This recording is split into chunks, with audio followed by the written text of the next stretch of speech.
Masih di Apa Kabar Indonesia Pagi, masih juga sama Pak Made dan juga Bang Laude. Kita ke Bang Laude, kan di satu sisi memang masyarakat gimana ya, penghasilannya berkurang, tagihan listrik mau tidak mau meningkat karena juga 24 jam di rumah. Tapi di satu sisi juga tidak ada subsidi yang diberikan kepada masyarakat. Oke, 450, 900. Tapi kan itu juga ada persyaratan tertentu begitu. Kalau dari Ombudsman ini melihatnya gimana, Bang? Ya,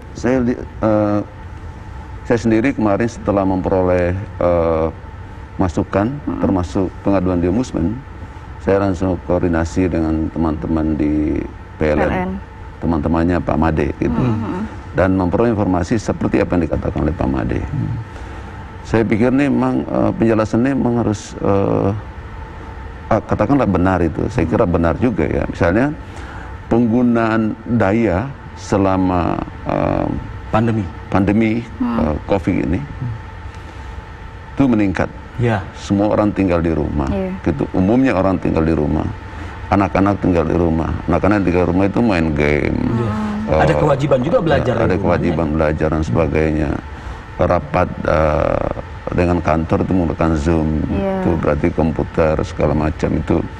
Daya pasti meningkat. Tapi kebijakan PLN tidak mengantisipasi itu.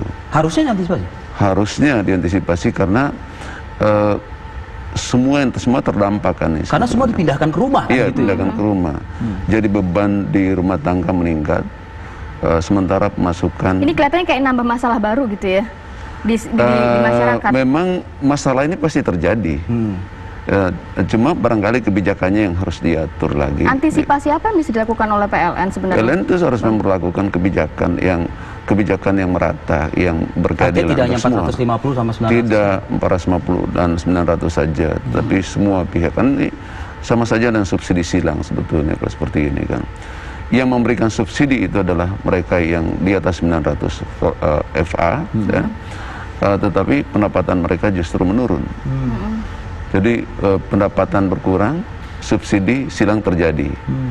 Tapi kita belum cek tadi, misalnya Pak Emanuel tadi masuk kelompok apa dia kan?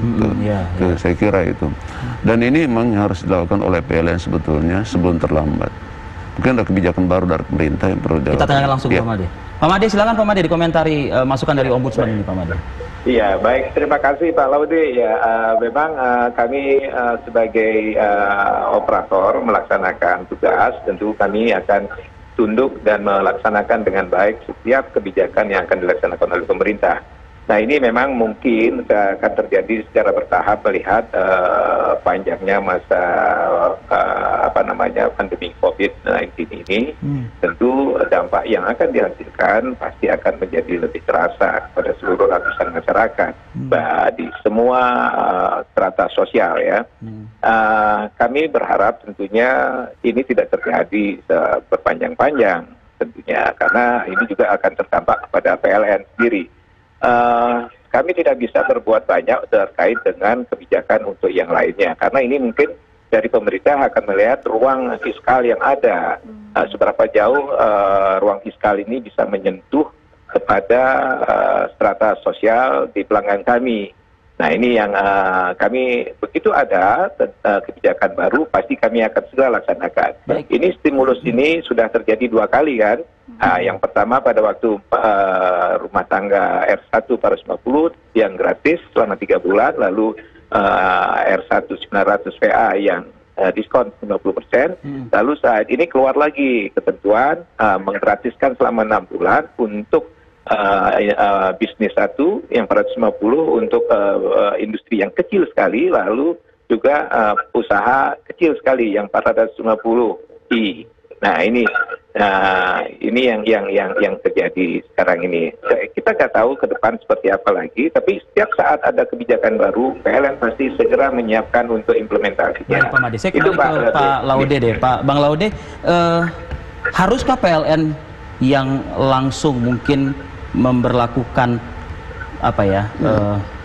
pemerataan tadi yang sebagaimana yang Pak Laude, atau mungkin contoh aja misalnya kalau school from home misalnya, nah itu kan sebetulnya kan arahan dari kementerian terkait, ya kan? Nah, apakah mungkin subsidi itu ya antara kementerian ini dengan PLN atau seperti apa? Iya, PLN memang posisinya sebagai operator. Ya, dia bukan sebagai mengambil kebijakan. Betul apa yang dikatakan Pak Made.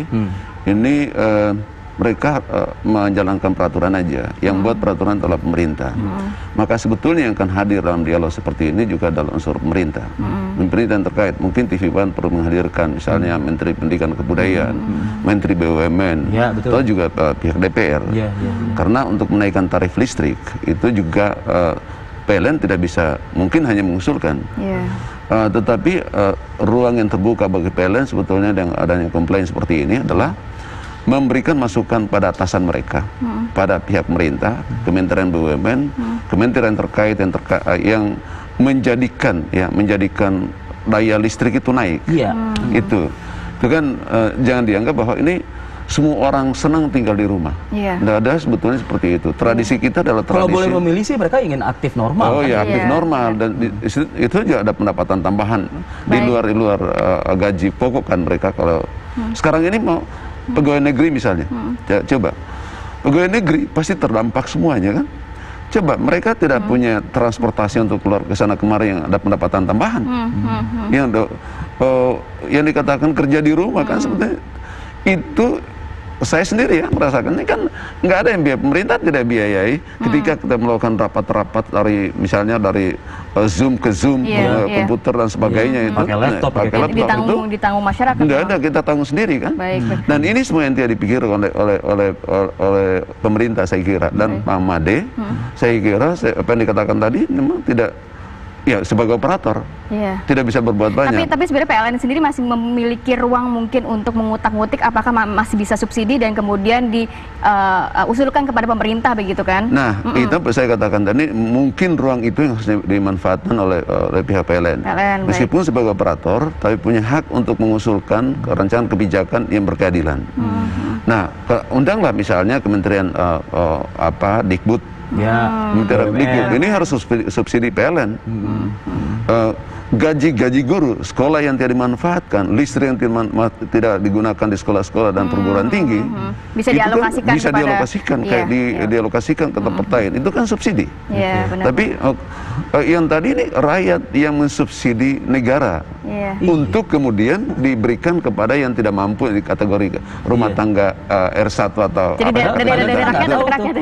Kepala rumah tangganya atau sang suami atau sang ayahnya, apa jaminannya dia bisa dapat terus bekerja gitu ya, pandemi yang kondisinya berdampak kepada setiap satu yang kemudian saya kritik sebetulnya pada PLN yang mungkin tidak disadari ya, dia ini self service dalam perhitungan meteran.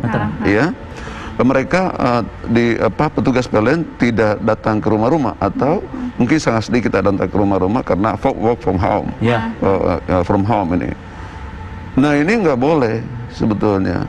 Jadi mereka harus memastikan datang ke rumah kan tidak bersentuhan dengan kita, misalnya datang ke rumah hanya lihat meteran, supaya tidak dicurigai wah ini ternyata kan tidak ada semua tangan-tangan iseng maksudnya. Iya, jadi gini, tidak semua yang orang rumah ini mengerti bagaimana membaca meteran itu. Tinggal potret, tinggal potret, tapi baru dikirim ke sana. Ini sebetulnya harus dilakukan oleh PLN. Saya kira kebijakan meniadakan kunjungan ke rumah bagi petugas PLN itu bagian dari sebetulnya kebijakan keliru. Pak Made, kalau gitu, singkat saja Pak Made. Iya. Baik, terima kasih Pak Laude. Jadi memang seperti demikian, ini sifatnya untuk catat meter mandiri, kita silakan seperti demikian. Yang pertama adalah antisipasi terhadap penyebaran COVID-19, Pak. Lalu yang kemudian, ini sifatnya volunteer. Artinya bagi mereka yang punya akses internet dan lain sebagainya untuk bisa mengakses laporan melalui WA, nah ini kita dipersilakan. Namun demikian, kami juga membuka ruang bagi yang tidak bisa mengakses internet. Mereka kita fasilitasi dengan membuat catatan rata-rata 3 bulan terakhir penggunaan mereka. Nah, dengan demikian tentu mereka tidak perlu lagi melakukan pelaporan. Nah, kami yang aktif untuk melakukan pencatatan ini. Nah, dari tentunya ada pertanyaan, apakah valid jumlah yang rata-rata tersebut? Bisa kita akomodasi sebenarnya Pak, itu pada setiap tagihan yang dilaksanakan di bulan berikutnya. Jadi karena kalau catatan meter KWH penggunaan ini kan secara kumulatif setiap bulan bertambah. Nah ini tidak akan pernah menghilangkan hak atau tidak akan pernah merugikan pelanggan kami berikutnya. Begitu Bapak. Baik. Jadi baik, semoga nanti juga ada apa ya, rumusan-rumusan lagi ya Pak ya untuk masyarakat sehingga tidak merasa beban listriknya ini menjadi beban tambahan untuk hidup mereka begitu ya. Saya yakin mereka juga kalau ditanya satu-satu pasti jawabannya siapa yang milih sih untuk kerja dari rumah, siapa yang milih sih untuk sekolah dari rumah, Pak Made. Terima kasih banyak Pak Made untuk waktu dan informasinya. Selamat bertugas, jaga kesehatan selalu. Terima kasih juga Bang Laude, terima kasih atas waktunya Bang Laude sudah hadir bersama kami. Selanjutnya kita akan menyapa Gubernur Jawa Timur Ibu Khofifah Indar Parawansa yang akan menjelaskan perihal adanya puluhan buruh rokok ya di Surabaya harus menjalani isolasi di rumah sakit. Saat lagi pemirsa.